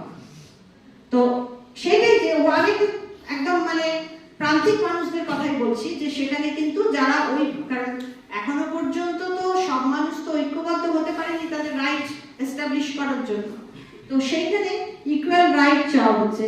এবং বেটি ফ্রিডেনের কথাটা বলেছি, ফেমিনিক মিস্টিক, এইটা বলেছি এই জন্যই যে বেটি ফ্রিডেন বলছিলেন যে একটা মিস্টিক বলা হচ্ছে যে নারীর কতগুলো পিতৃতান্ত্রিক সমাজে নারীর কি কি করা উচিত, এটা সমাজ তৈরি করে দেয়, যেটা দেখা যাক বা না যাক, সেখানে সে কিভাবে থাকবে, তার প্রাইভেট লাইফ, সে গৃহবধূ হিসেবে কেমন হতে পারে, সে ভাই হিসেবে কেমন হতে পারে, সে শিক্ষিকা হিসেবে কেমন হতে পারে, সবই কিন্তু তৈরি করে দেয়া। আমার ড্রেস কোড কিন্তু আমি তৈরি করছি না, আমার ড্রেস কোড কিন্তু সমাজ তৈরি করে দিচ্ছে, আমি কি করে আসবো, কি করে যাবো, কিভাবে বেরোবো, ইত্যাদি ইত্যাদি। এই যে একটা সমাজ আমি তাকে দেখতে পাই বা না পাই, সে কিন্তু আমাকে সরাসরি বলছে না, কিন্তু আমরা যুগ যুগ ধরে এটা ইনহেরিট করে চলেছি। বেটি ফ্রিডেন এটাকেই বলছেন feminine mystic. Third wave feminism হচ্ছে 90-এর দশকে আসছে, এখানে অনেকগুলো জিনিসে ওরা ফোকাস করছে। সেটা হচ্ছে ইন্টারসেকশনালিটি, মানে ইন্টারসেকশনালিটি হচ্ছে সমস্ত বিষয়গুলো আসবে এখানে, জেন্ডার আসবে, রেস আসবে, অপারেশন আসবে, মানে কোন পরিবারের কোন মহিলা চাকরিতে সে কিন্তু প্রায়োরিটি পাচ্ছে না, যোগ্যতার জন্য নয়, কিন্তু তার সেইভাবে নিজেকে প্রেজেন্ট করতে সে পারেনি, সেটাও কিন্তু বিষয় ইন্টারসেকশনালিটির মধ্যে। কেন সে হলো না সেটা নিয়ে কিন্তু এখন প্রশ্ন তুলছে, মানে থার্ড ওয়েভ ফেমিনিজমের মহিলারা। তারপরে জাতিগত বৈশিষ্ট্য, ধর্মগত বৈশিষ্ট্য, একটি হিন্দু ছেলে একটি মুসলিম মেয়ের মধ্যে বিয়ে হবে কি হবে না, এটাও কিন্তু ইন্টারসেকশনালিটির মধ্যে বিষয় হয়েছে এখন। তারপর হচ্ছে সেক্স পজিটিভিটি, এখানে হচ্ছে যে এইটা একেবারে থার্ড ওয়েভের ফেমিনিজমের দাবি সেটা হচ্ছে তারা সেক্সুয়াল ফ্রিডম চাইছে। এটাকে র্যাডিক্যাল ফেমিনিজম বলা হচ্ছে, সেক্সুয়ালিটি লিবারেল ফেমিনিজম। অর্থাৎ এখানে এরা বলছে যে রাষ্ট্র বা সমাজ বা পরিবার কেউই আমাদের একসাথে থাকা বা না থাকাকে নিয়ন্ত্রণ করতে পারে না, যেটাকে আজকের দিনে লিভ টুগেদার ইত্যাদি টার্ম ইউজ করা হয়। অর্থাৎ বিয়েটা হচ্ছে একটা রাষ্ট্রের ইনস্টিটিউশন, রাষ্ট্রের মতো বিয়েও একটা শোষণ যন্ত্র। সুতরাং আমাদের ফ্রি লাইফ লিড করার অধিকার আছে, থার্ড ওয়েভ ফেমিনিজমের মহিলারা বলছেন, মানে যারা চাইছেন তারা বলছেন। তারপরে হচ্ছে ভেজিটেরিয়ান ইকো ফেমিনিজম। এই শব্দটা খুব মজার। এরা মনে করে যে পুরুষতান্ত্রিক সমাজে পুরুষ যেমন নারীর ওপর বিভিন্ন রকম শোষণ চালায়, ঠিক সেরকমই এই গোটা যে প্রাণী সংসার, সেখানেও যারা পুরুষরা আছে বা এমনিও পুরুষরা আছে, তারাও কিন্তু পশু প্রাণীর ওপর নানান রকম শোষণ চালাতে পারে। তাই জন্য ওরা বলছে নিরামিষ ফেমিনিজম, ভেজিটেরিয়ান ইকো ফেমিনিজম, যেটা আমরা আমাদের সমাজের সমস্ত ধরনের যত মুভমেন্ট দেখি, সেখানে আমি একটা এক্সাম্পল বলি, এলজিবিটি মুভমেন্ট। ঠিক আছে, যে সবাই জানো যে লেসবিয়ান, যে ইত্যাদি যে সমস্ত ট্রান্সজেন্ডার, এই যে এদেরকে সমাজ একটা আলাদা ভাবে চিহ্নিত করছে, যে এরা যেন একটা আলাদা জায়গা। এরা বলছেন, যারা থার্ড ওয়েভে বলছেন যে না, ওইভাবে করা যাবে না, এরা মানুষ, এদের সেক্সুয়ালিটি, এতে এদের নিজেদের স্বাধীনতা থাকবে, এরা যেরকম চাইবে সেরকম বাঁচতে পারে, তুমি কে হে বলার যে তাকে আলাদা করে সেকশনালাইজ করে দিচ্ছ। এরা বলছে ট্রান্স ফেমিনিজমের কথা। তারপরে হচ্ছে পোস্ট মডার্ন ফেমিনিজম। এখানে পোস্ট মডার্নিজম আসছে, পোস্ট স্ট্রাকচারালিজম আসছে এবং ফ্রেঞ্চ ফেমিনিজম আসছে। পোস্ট স্ট্রাকচারালিজমে এরা স্ট্রাকচারকে মানবে না, যা কিছু স্ট্রাকচার আছে সমাজ তৈরি করে দেয়া, যা কিছু স্ট্রাকচার বহুদিন ধরে চলে আসছে, যুগ যুগ ধরে, এরা সেই সমস্ত স্ট্রাকচারকে চ্যালেঞ্জ করছে। ফোর্থ ওয়েভ, এইটা খুব ইন্টারেস্টিং, আমাদের সবার জন্যই মজাদার। It was started in 2012 almost with a focus on sexual harassment. আমরা বাসে, রাস্তাঘাটে মহিলারা অনেক কিছুর শিকার হয়, কম বেশি মহিলারা সবাই প্রায় হয়ে থাকে। ইভেন বাড়িতেও বহু বাড়িতে নিজেদের আত্মীয় স্বজনদের দ্বারাও শিশু বাচ্চা, মেয়ে বাচ্চারা অনেকভাবে সেক্সুয়াল হ্যারাসমেন্টের শিকার হয়। Objectification of women in work place, একজন মহিলাকে আলাদা করে তার ওয়ার্ক প্লেসে চিহ্নিত করা বা তাকে কোনো রকম হ্যারাস করা, সেটা। Body shaming and rape culture, কোনো মেয়ে খুব লম্বা কি খুব কালো, খুব মোটা কি খুব বেটে কি খুব ফর্সা ইত্যাদি নিয়ে যে এক ধরনের আমাদের চর্চা হয়, এটাকে এরা অ্যাটাক করছে। এবং রেপ কালচার, এখন সবকিছুতেই তো রেপ একটা মানে পার্ট অফ দ্য লাইফ হয়ে গেছে, যে কোনো কিছুতে হিংসা যেটা আর কি, সেটাকে এরা অ্যাটাক করছে। This wave started using the internet and social media to address all the issues stated above. যা কিছু বললাম সেগুলোকে এখন ইন্টারনেট আর সোশ্যাল মিডিয়াতে মেয়েরা বেরিয়ে আসছে, কথা বলছে। এতদিন মেয়েরা ভয় পেত, কিন্তু এখন মেয়েরা দেখাই যায় যে তারা সোশ্যাল মিডিয়া এবং ইন্টারনেটকে কিভাবে ব্যবহার করছে, যে কারণ তাদের কথা শেষ পর্যন্ত সবার কাছে পৌঁছবে কিনা, মাসের কাছে পৌঁছবে কিনা, সেটাই হচ্ছে এদের উদ্দেশ্য। Feminism and cinema, liberal feminism struggles for gender equality. ফেমিনিজমেরও আবার অনেকগুলো ভাগ আছে, আমি এখানে তিনটে কথা বলছি। একটা হচ্ছে যে জেন্ডার ইকুয়ালিটির জন্য এরা খুব সাধারণ, মানে এরা খানিকটা উদার, যে সবারই সমান অধিকার থাকা উচিত, এরকম একটা, মানে খুব যে উগ্র বা এরকম কিছু ব্যাপার না। Struggles for gender equality. Radical feminism একটু বৈপ্লবিক, তারা highlights the root causes of women oppression. প্যাট্রিয়ার্কিকে এরা মনে করছে যে মহিলাদের যাবতীয় যে কষ্ট দুঃখ, তার জন্য কিন্তু প্যাট্রিয়ার্কাল সোসাইটিতে এত বছর ধরে, এত যুগ যুগ ধরে, হাজার হাজার বছর ধরে আমরা চলে আসছি, এটাই কিন্তু তার কারণ। এরা সবকিছুর মধ্যেই পিতৃতান্ত্রিক শোষণকে খুঁজে বার করে। আর ইন্টারসেকশনাল ফেমিনিজম, তারা বলে যে gender discrimination intersects with other forms of oppression, race, class, sexuality. এটা একটু আগেই আমি বললাম।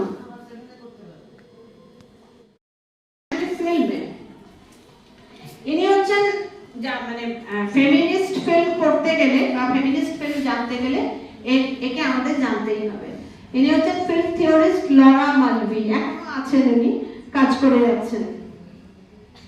Feminist approach for reading a cinema as a text. আমি যদি একটা সিনেমাকে টেক্সট হিসেবে পড়তে চাই, আচ্ছা এটা সিনেমাটা আমি দেখছি শুধু নয়, সিনেমাটা একই সাথে আমি পড়ছিও, তা যদি হয় তাহলে আমাকে কি মনে রাখতে হবে?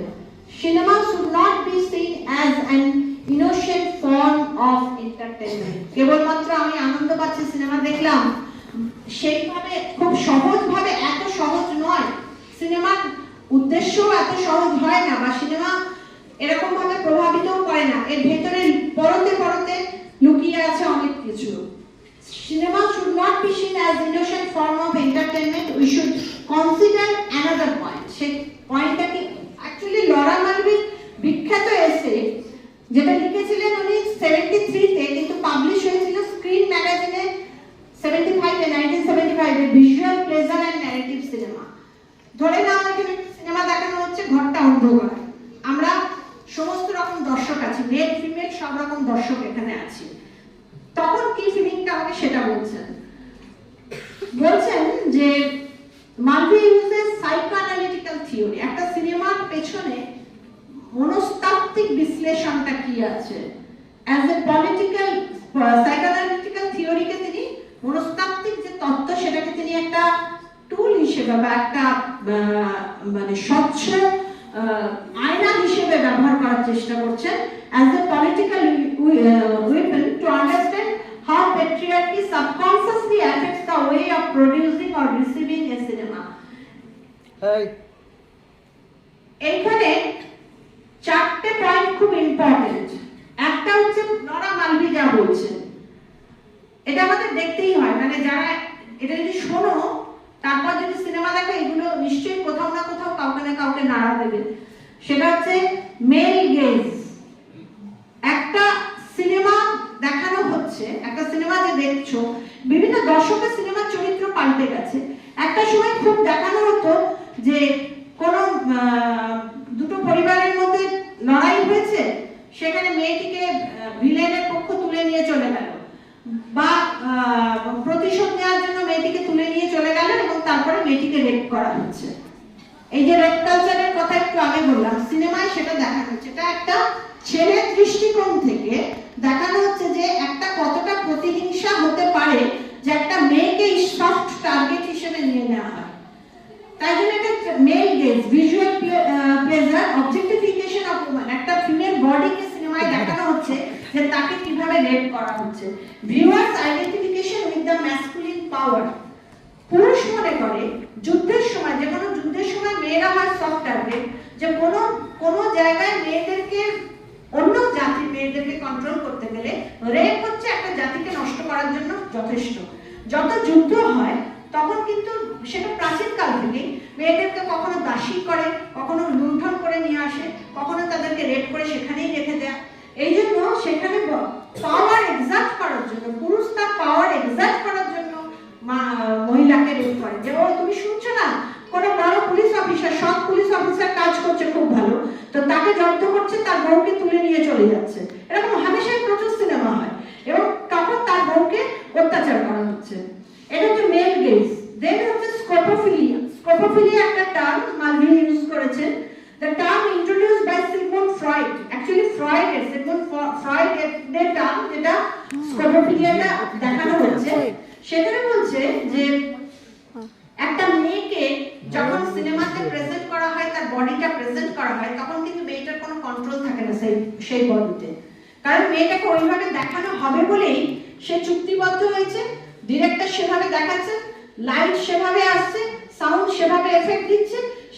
ধরে নাও একটা বৃষ্টির সিন, সেই বৃষ্টির সিনে মেয়েটি সাদা শাড়ি পরে ভিজছে এবং সেই ভিজছে এবং তার শরীরের সমস্ত যে পার্টস গুলো পর্যন্ত সেখানে দেখানো হচ্ছে। এখানে কিন্তু মেয়েটা এভাবে না দেখানোও যেতে পারতো, কিন্তু এইভাবে দেখানো হচ্ছে। এটাকে বলা হচ্ছে স্কোপোফিলিয়া, যেখানে মেয়েটির কোনো কিছু করার নেই, কিন্তু বডিটা সেখানে প্রেজেন্টেড হয়েছে। তারপরে হচ্ছে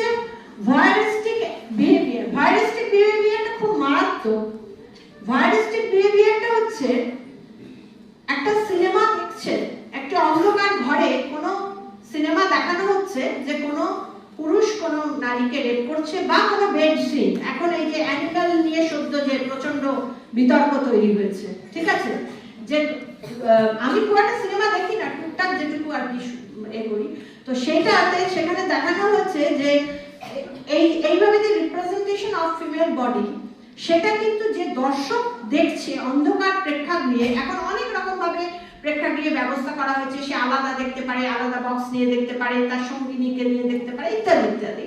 তো সেই রকম অবস্থায় সে কিন্তু ওই ব্যক্তির সাথে নিজেকে আইডেন্টিফাই করে ফেলছে, এবং সে একটা অন্ধকার ঘরে সে এক ধরনের প্লেজার, ভায়ারিস্টিক প্লেজার সে উপভোগ করছে। তারপরে হচ্ছে মিরর ইমেজ, এটা লাকার থিওরি, যে লাকা বলছিলেন কি যে একজন মানে একটি পুরুষ আর একটি নারী সমানভাবে বড় হচ্ছে, তো পুরুষের দেহ পরিণত হচ্ছে, নারীর দেহ পরিণত হচ্ছে। বাচ্চাবেলাতেই পুরুষটি দেখে বুঝছে, তাকে যখন সে নিজেকে নিউড হয়ে সিনেমায় দেখছে, মিরর ইমেজ কথাটা ওখান থেকেই আসছে, যে তার যা আছে একটি মেয়ের তা নেই।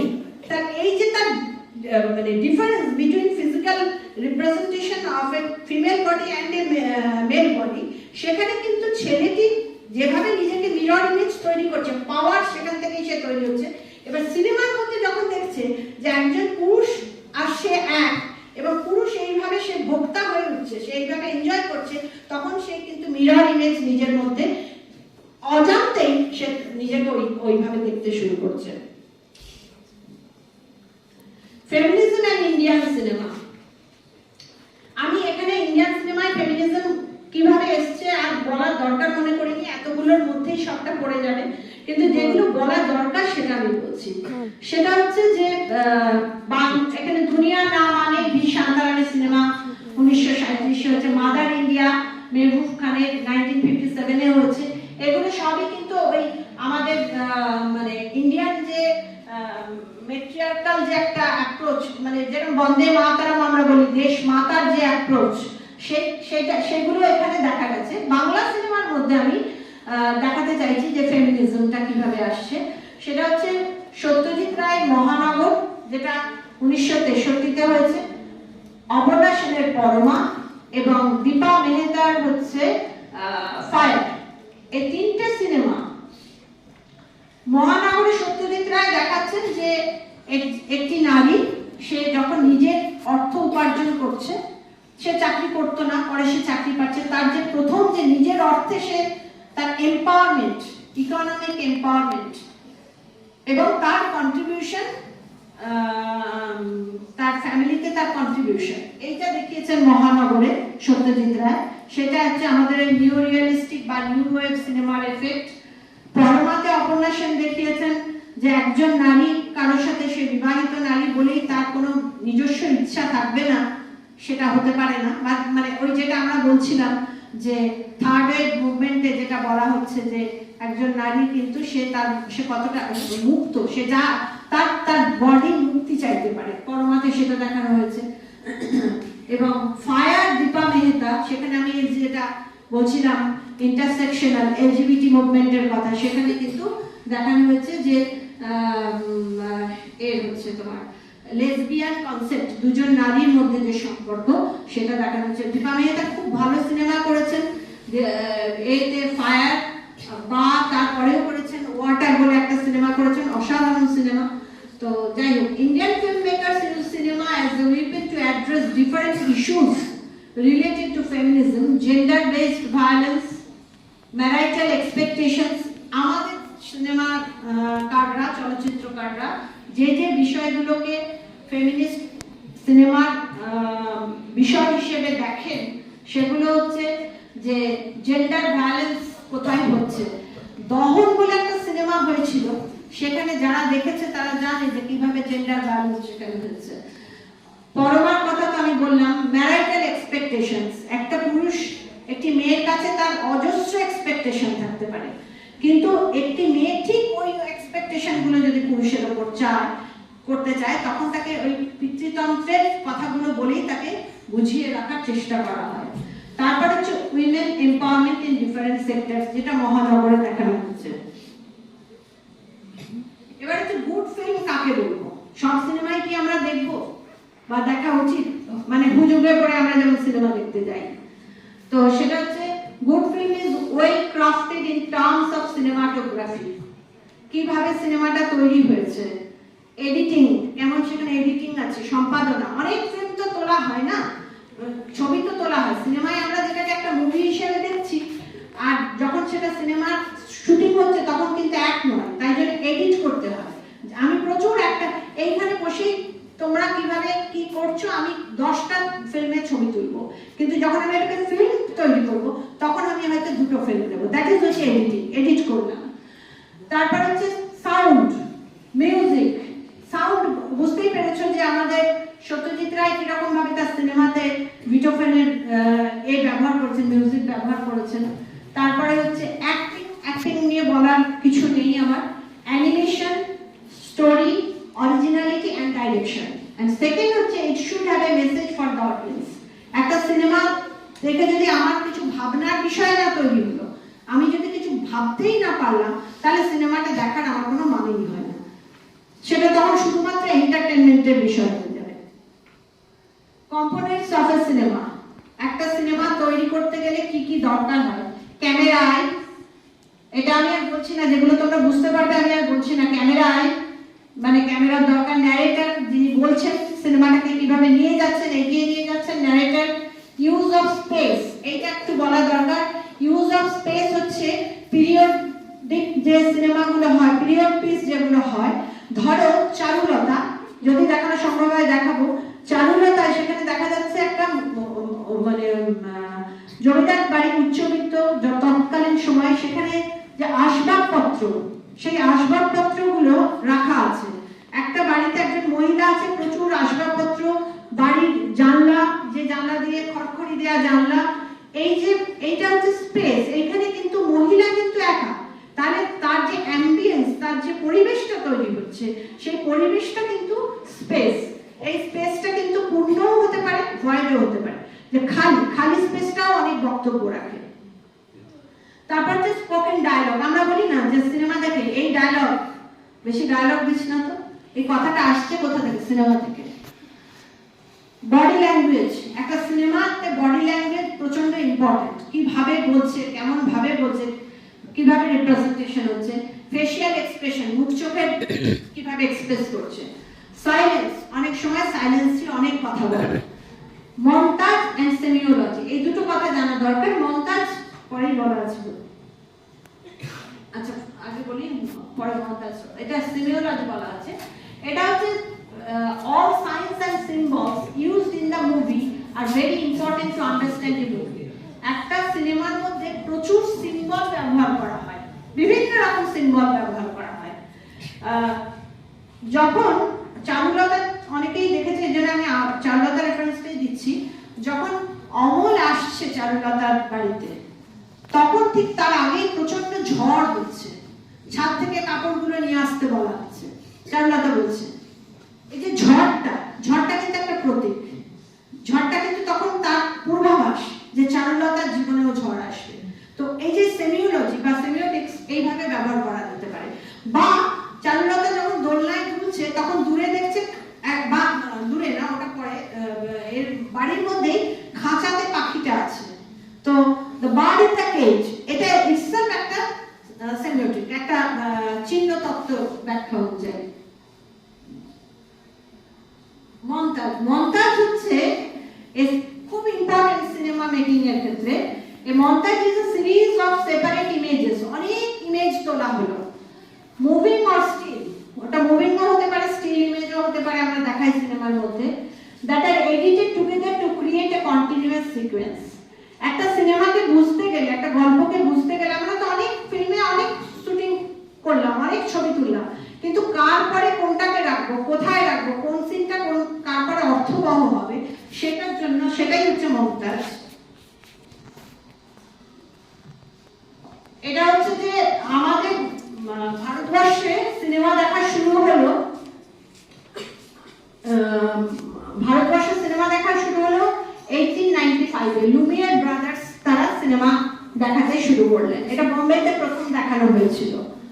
তারপরে হচ্ছে আমরা ভারতবর্ষের সাইলেন্ট ফিল্ম প্রথম পাচ্ছি রাজা হরিশ্চন্দ্র, যেটা হচ্ছে দাদা সাহেব ফালকে করলেন রাজা হরিশ্চন্দ্র 1913-তে, তার ভিত্তিতেই দাদা সাহেব ফালকে পুরস্কার দেওয়া হয় তার নামে।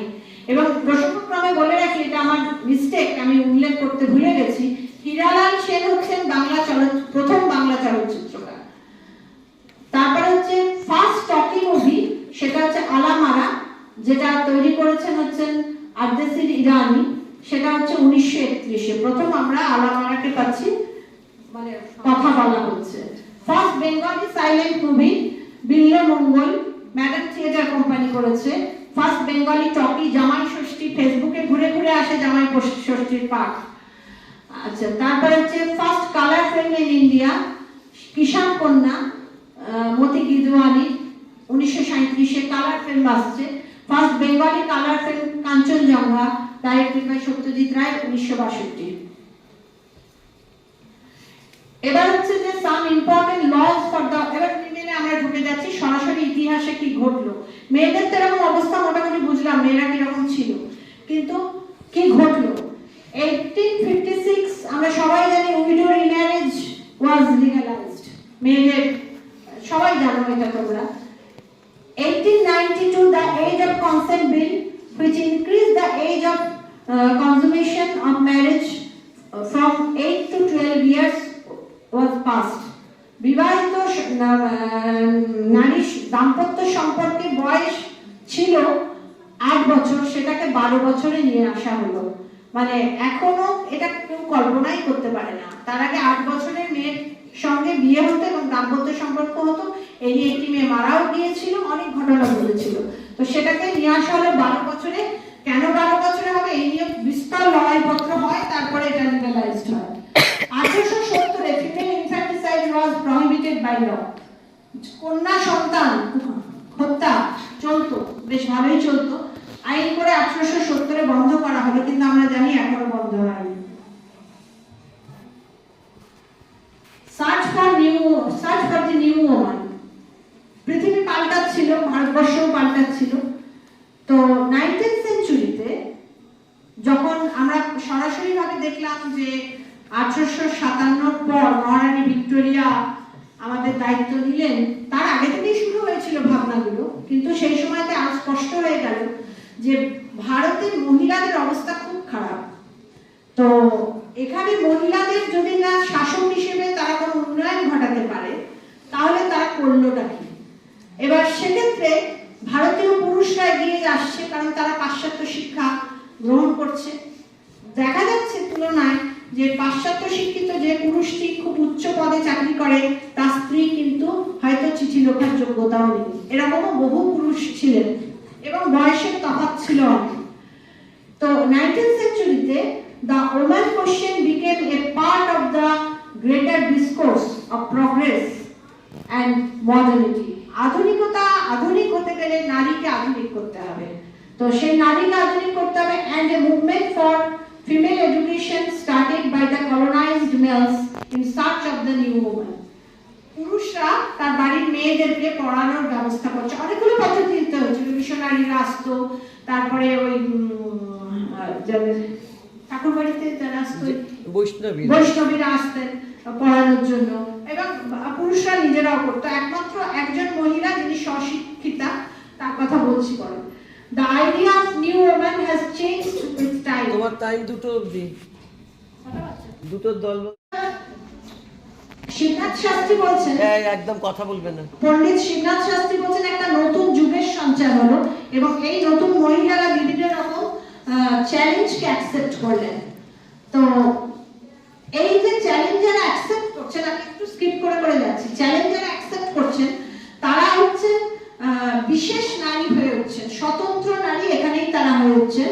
where the individual is the paramount value, speak of individual, I speak of individualism, যে যখন একটা সমাজের মধ্যে থেকেও কোনো নারী সেই সমাজের অংশ হয়েও একদম সেপারেটলি তাকে চিহ্নিত করা যায়, সে কিন্তু চূড়ান্ত ইন্ডিভিজুয়ালিজম, তার ব্যক্তি স্বাতন্ত্র্যের চূড়ান্ত প্রকাশ হচ্ছে। আর যখন সে সমাজের মধ্যে থেকে সমাজের ভালোর জন্য একটা লিডিং রোল নিচ্ছে, তখন হচ্ছে সেটা হোলিস্টিক অ্যাপ্রোচ। আধুনিক যে মহিলারা সেটা হচ্ছে যে তারা তাদের কাজের মানে নতুন মহিলাদের কাজের যে জায়গা সেটা স্প্রেড করলো। Geraldine Forbes perfect wife concept change হতে শুরু করলো। জেরাল্ডিন ফোর্বসের উইমেন ইন মডার্ন ইন্ডিয়া বইটা খুব ইম্পর্টেন্ট, যে সেখানে কিন্তু arena of female action was expanded, বেড়ে গেল, মেয়েরা কিভাবে কাজ করবে সেটা বেড়ে গেল। এবার এখানে আমি কয়েকজনের কথা বলেছি। রাসসুন্দরী দেবী, তিনি স্বশিক্ষিতা, নিজেই পড়েছেন, ঘর বন্ধ করে কাঠকয়লার লেখা লিখে অক্ষর চিনে পড়েছেন। জ্ঞানদানন্দিনী দেবী, যিনি অনেক কিছুর জন্য উল্লেখযোগ্য, কিন্তু ব্রাহ্মিকা শাড়ির কথাটা উল্লেখ করেছি আমি, যে আজকে আমরা যে ধরনের শাড়ি পরি তার সাথে পার্সি এবং গুজরাটি স্টাইল ছিল, এবং সেটা জ্ঞানদানন্দিনী নিয়ে এলেন কলকাতায় উচ্চবিত্ত পরিবারের মধ্যে। পণ্ডিতা রমাবাই, তার এত দূর পড়াশোনা ছিল ফর গ্রেট লার্নিং, তিনি পণ্ডিতা রমাবাই হলেন। কাদম্বিনী বসু গাঙ্গুলি, তিনি প্রথম মহিলা বাঙালি ডাক্তার। রাসসুন্দরী দাসী, জ্ঞানদানন্দিনী দেবী, পণ্ডিতা রমাবাই, আর হচ্ছে কাদম্বিনী বসু গাঙ্গুলি। তারপরে হচ্ছে হৈমবতী সেন, যিনি সুপারস্টিশনের এগেনস্টে লড়াই করেছেন প্রচুর, এবং পরে নিজে as a student, recognise student হিসেবে মর্যাদা পেয়েছেন, পরে ডাক্তার হয়েছিলেন। সরলা দেবী চৌধুরী, আমি ঠাকুর পরিবারের মহিলা। স্বর্ণকুমারী দেবী, রবীন্দ্রনাথের বড় দিদি স্বর্ণকুমারী দেবীর মেয়ে। তিনি ফ্রিডম ফাইটার, তিনি লেখিকা, তিনি রবীন্দ্রনাথের গানে সুর দিয়েছেন, অসংখ্য কাজ তার আছে, এবং তিনি তৈরি করেছিলেন Bharat Stri Mahamandal, first national level women's organisation. Begum Rokeya, the Sultana's dream হচ্ছে অসাধারণ। সুলতানাস ড্রিমে একটা ইউটোপিয়ান একটা উপন্যাস, যেখানে তিনি একজন মেয়ে যে সমস্ত রাজ্য চালাতে পারে সেটা তিনি দেখিয়েছেন। আর সময় অভাব তাই অতটা বলতে পারছি না। আচ্ছা, এবার কতগুলো বায়োপিক এখনো পর্যন্ত তৈরি হয়েছে, কিন্তু সেটা এতই কম যে আমি মানে খুঁজেও পাইনি। বাংলাদেশে কিন্তু বায়োপিক অনেক তৈরি হয়েছে মেয়েদের উপর। আমাদের এখানে কিছুটা রোকেয়া, কিছুটা সাবিত্রী ফুলে, তার কাদম্বিনীর ওপর একটা টিভি সিরিজ ইত্যাদি, সরলা দেবী চৌধুরানীর সবই ছোট ছোট ডকুমেন্টারি। ফুল ফিল্ম নেই। মাতঙ্গিনী হাজরার উপরে ওই 75 ইয়ার্স অফ আমাদের যে সেলিব্রেশন হলো ইন্ডিপেন্ডেন্স, তাতে তৈরি হয়েছিল। অ্যাডাপশন আমি ছেড়ে দিচ্ছি। নষ্টনীরে দেখানো হয়েছে যে কিভাবে চারুলতার যে সামাজিক সম্পর্কে প্রতিষ্ঠিত যেসব সামাজিক সম্পর্ক, তার বাইরে গিয়ে যে সম্পর্ক সমাজে যে নতুন ওমান নিয়ে আসছে বা সে ওই সম্পর্কে যাচ্ছে, সেইটার একটা নতুন দেখিয়েছেন রবীন্দ্রনাথ। তার জন্য তিনি অনেক সমালোচিত হয়েছিলেন। হ্যাঁ, তো এবং এখানেই দেখানো হয়েছে যে জিনিসটা, যে কতগুলো অ্যান্টিনমিক্স দেখানো হয়েছে, ঘর এবং বাহির, ওম্যান এবং man, private and public, love and politics, tradition and modernity, এই যে বৈপরীত্যগুলো জীবনে, এগুলো দেখানো হয়েছে। এটা ঘরে বাইরে, এটাও আমাদের স্বাধীনতার মানে বঙ্গভঙ্গ আন্দোলনের প্রেক্ষিতে, এবং ওই যে পুরুষ নিয়ে আসছে নারীকে বাইরে, পুরুষের হাত ধরেই নারী আসছে। তারপরে ইলবির কাছে ওয়েস্টার্ন এডুকেশন হচ্ছে, তার বিমলার মানে নিখিলেশের স্ত্রী বিমলার, সেটা দেখানো হচ্ছে। তারপর হচ্ছে স্ত্রীর পত্রে রবীন্দ্রনাথ আরো এগিয়ে গেলেন। সেখানে তিনি একে মুক্তি দিলেন, তার যে মৃণালিনীকে মুক্তিটা দিলেন, যে সংসারের থেকে যখন আমি আবদ্ধ, সত্যের জন্য আমি যখন দায়বদ্ধ, আমাকে আমার মতন আমি আমার মত নেব, এবং সেটা যদি সকলের ভালোর জন্য হয় সেটা নেব। সেটা কি বললো আমি তার তোয়াক্কা করবো না। মৃণালিনী বেরিয়ে গেল শেষ পর্যন্ত। মাখনলাল বড়াল লেনের বাড়ি থেকে, কলকাতার বাড়ি থেকে সে বেরিয়ে গেল, এবং সেখানে সে নতুন করে বাঁচার কথা ভাবলো যে এই ঈশ্বর পৃথিবীতে তার জন্য একটু জায়গা রেখেছেন। স্ত্রীর পত্র এখানে বললো আই ওন্ট রিটার্ন, লাস্ট যেখানে আছে। পূর্ণেন্দু পত্রী, এখানে অ্যানিমেশন দেখিয়েছেন পূর্ণেন্দু পত্রী বন্দুক এবং একটা পাখিকে মারা হচ্ছে আর কি, সেটাই মানে পরবর্তীকালে সিনেমার সাথে কানেক্টেড হলো। এইখানে হচ্ছে একটি, এটা দেখা যাচ্ছে না ছবিটা, আমি কোনোভাবেই কানেক্ট করতে পারিনি। একটি ভেড়াকে নিয়ে যাওয়া হচ্ছে বলিদানের জন্য, আর এই পাশে হচ্ছে যে মৃণালিনী বিন্দুকে আশ্রয় দিয়েছে, লাভ, এবং পরে ওইটা যে ভেড়াটাকে নিয়ে যাওয়া হচ্ছে, এই মেয়েটিও মারা যাবে, সেটা হচ্ছে লাভ অফ মার্ডার। 22শে শ্রাবণ, সেখানেও দেখানো হয়েছে যে মৃণাল সেনের সিনেমা, সেখানেও দেখানো হয়েছে যে জীবন কিভাবে পাল্টে যায়, মানে একদম বাস্তব। দুর্ভিক্ষ, এই যে এই সময়টা হচ্ছে মেলায় গেছে, প্রথমের ছবিটা মেলায় গেছে স্বামী স্ত্রীর সম্পর্ক, পরে দুর্ভিক্ষ, দলে দলে লোক গ্রাম ছেড়ে যাচ্ছে, এবং তারপরে এখানে দেখা যাচ্ছে পেট্রিয়ার্কাল সোসাইটি যে ফল, যে পুরুষ খাচ্ছে কিন্তু সে একবারে জিজ্ঞাসা করছে না যে তার স্ত্রী খেয়েছে কিনা বা খাবে কিনা, পরবর্তীকালে সে কিন্তু আত্মহত্যা করছে। উদয়ের পথে হচ্ছে 1944-এর সিনেমা, যেখানে দেখানো হয়েছে যে কিভাবে একটা সমাজতান্ত্রিক ভাবধারা ভারতবর্ষে আসছে, এবং সেখানে এই মেয়েটি যে I have left all luxuries and wealth behind today, সমস্ত কিছুকে ফেলে সে চলে আসছে সমাজতান্ত্রিক নেতা, তার সঙ্গে সে ঘর বাঁধবে বলে, নতুন সমাজ গড়বে। এটা কিন্তু রিয়েলিস্টিক সিনেমা, সত্যজিৎ রায়ের আগেই আমরা দেখতে পাচ্ছি। তারপরে হচ্ছে প্রান্তিক নারী মুসলিম সমাজ, যেখানে আমরা জ্যোতিষী, তারপরে হচ্ছে ভূত প্রেত জিন ইত্যাদি এফেক্ট দেখতে পাচ্ছি। তখনও ওই সমাজে বিশ্বাস করে প্রান্তিক সমাজে, এবং সাধারণ প্রান্তিক মানুষদের জীবনে সেটা প্রচন্ডভাবে কাজ করে। পুত্র সে হাতের লাঠি, বংশের চেরাগ, কন্যা সে মাথায় বোঝা তুলে দেয় না। এবং মেয়ে, এই হচ্ছে এই মেয়েটি, সে এ হচ্ছে জয়গুণ, এ হচ্ছে মেয়ে বেপর্দা হচ্ছে, যেখানে মেয়েদেরকে একটা এর মধ্যে রাখা হচ্ছে, ঢাকার মধ্যে রাখা হচ্ছে, পর্দার আড়ালে রাখা হচ্ছে, সেখানে কিন্তু জীবন চ্যালেঞ্জ তাকে ছুড়ে দিয়েছে। বাচ্চাদের বাঁচাতে গিয়ে এবং নিজে বাঁচার জন্য সে কিন্তু বেরোচ্ছে, লোকের বাড়ি কাজ করছে, চাল নিচ্ছে, চাল নিয়ে ট্রেনে করে বিক্রি করতে যাচ্ছে। এবং মহানগরে সত্যজিৎ রায় যখন দেখাচ্ছেন মাধবীকে যে রোজগার করার পর সে টাকা নিয়েছে এবং টাকা গুনছে এবং লিপস্টিক দিচ্ছে, নিজের সাজ নিজের করছে, এখানে কিন্তু দেখা যাচ্ছে প্রান্তিক নারী, সেখানে কিন্তু টাকাটা গুনে ওই যে ও নিচ্ছে, ওর ব্যাগে ঢোকাচ্ছে, পাশে যে ওর সঙ্গিনী সে কিন্তু স্মোক করছে। নারীর স্বাধীনতা কিন্তু সেখানে প্রান্তিক নারী, তার কাছে সমাজ আর তখন গ্রাহ্যের বিষয় নয়, সে তার নিজের মতন বাঁচতে পারে। পুরুষে স্মোক করবে, নারী করতে পারে না, এরম নয়, অন্তত প্রান্তিক সমাজে ছিল না, উচ্চ সমাজেও ছিল না একটা সময়। Thank you. হ্যাঁ, যে আমি প্রচন্ড স্পিডে শেষ দিকটা টেনেছি।